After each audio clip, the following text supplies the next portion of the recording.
దర్యాప్తు సంస్థల్ని రాజకీయ ప్రయోజనాల కోసం వాడుకునే సందర్భాలను ఎన్నోసార్లు చూసాం.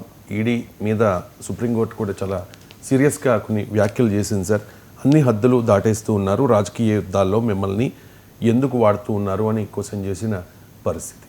సార్, రాజకీయ ప్రయోజనాల కోసం ఈడీని పావుగా వాడుకోవడం, దీని మీద రాజకీయాలు యుద్ధాలు ఎందుకు వాడుతున్నారని అడిగితే అది కేంద్ర ప్రభుత్వాన్ని అడిగినట్లు, రాజకీయ యుద్ధాల్లో మీరెందుకు పోతున్నారని ఈడీని అడిగింది సుప్రీంకోర్టు. సో రాజకీయ యుద్ధాల్లో వాడుకునేది కేంద్రం, వాడుకోబడుతున్నది ఈడీ. అందువల్ల సుప్రీంకోర్టు నేరుగా ఈడీని అడిగింది, why are you entering political battles? మీరు ఈ రాజకీయ పోరాటాల్లో, రాజకీయ గోలలో మీరు ఎందుకు ఇన్వాల్వ్ అవుతున్నారు అని క్లియర్గా క్షేత్రస్థాయిలో ఏం జరుగుతున్నది అనేది చూస్తే అర్థమవుతుంది. సో ఇందులో అని ఇద్దరు లాయర్లకు ఒక ప్రొఫెషనల్ అడ్వైజ్ ఇచ్చినందుకు వాళ్లకు ఈడీ సమ్మన్స్ ఇవ్వడం పైన సుప్రీంకోర్టు చాలా సీరియస్గా రియాక్ట్ అయింది.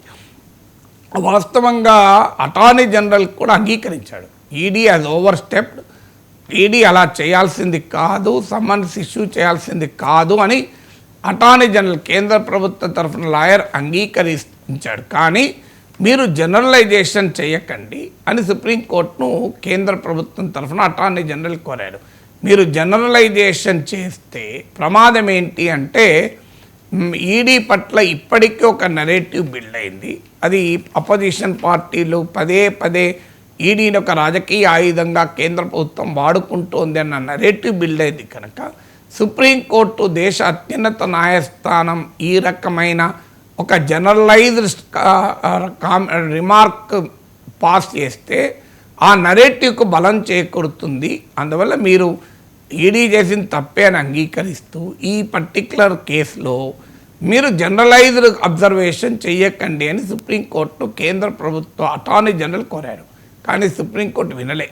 సుప్రీంకోర్టు స్పష్టంగా అన్నది, క్షేత్రస్థాయిలో చూస్తే ఈడీ రాజకీయ పోరాటాల్లో ఇన్వాల్వ్ అవుతోంది అని ప్రతిపక్షాలు ఏ ఆరోపణ అయితే చేస్తున్నదో, ఈడీ మోడీ దగ్గరికి పోతే ప్రాబ్లం లేదు, మోడీని వ్యతిరేకిస్తే ఈడీ వస్తుంది, మోడీతో కలిస్తే ఈడీ పక్క జరుగుతుంది.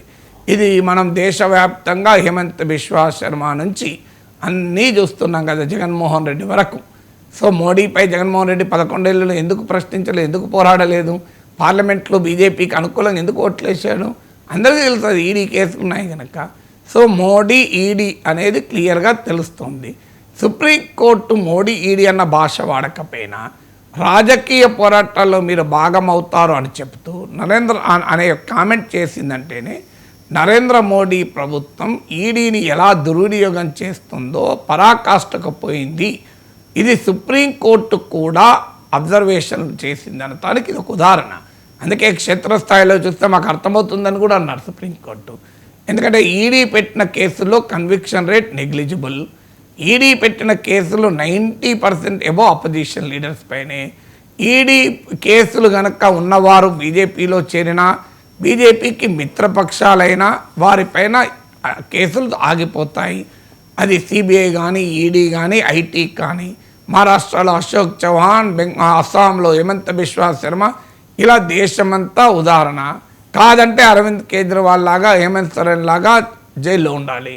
సో ఇది కనబడుతుంది. ఇది అపోజిషన్ స్పష్టంగా పొలిటికల్గా చెప్తోంది. ఇప్పుడు ఆ దేశ అత్యున్నత న్యాయస్థానం ఈ వ్యాఖ్య చేసింది. కేంద్ర ప్రభుత్వం జనరలైజేషన్ చెయ్యకండి అని అంటున్నారు. మరి CBI is a caged parrot అని గతంలో సుప్రీంకోర్టు వ్యాఖ్య చేసినప్పుడు మీరు జనరలైజేషన్ చేయకండి అని ఎందుకు అడగలేదు బీజేపీ ప్రభుత్వం?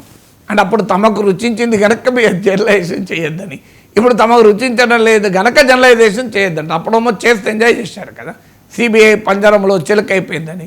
అందువల్ల ఇవాళ సిబిఐ గురించి చాలా కాలంగా సుప్రీంకోర్టు చెప్తూ వచ్చింది, ఇప్పుడు ఈడీ కూడా చెప్తూ వచ్చింది. సిబిఐ, ఈడీ లాంటి ఒక గొప్ప ప్రొఫెషనల్ ఏజెన్సీస్, ఫైనెస్ట్ ఆఫీసర్స్ ఉన్న ప్రొఫెషనల్ ఏజెన్సీస్ను రాజకీయ ప్రయోజనాలకు వాడుకొని వాటి క్రెడిబిలిటీని ఎలా మోడీ ప్రభుత్వం దెబ్బతీస్తుందనటానికి సుప్రీంకోర్టు వ్యాఖ్యలకు ఉదాహరణ.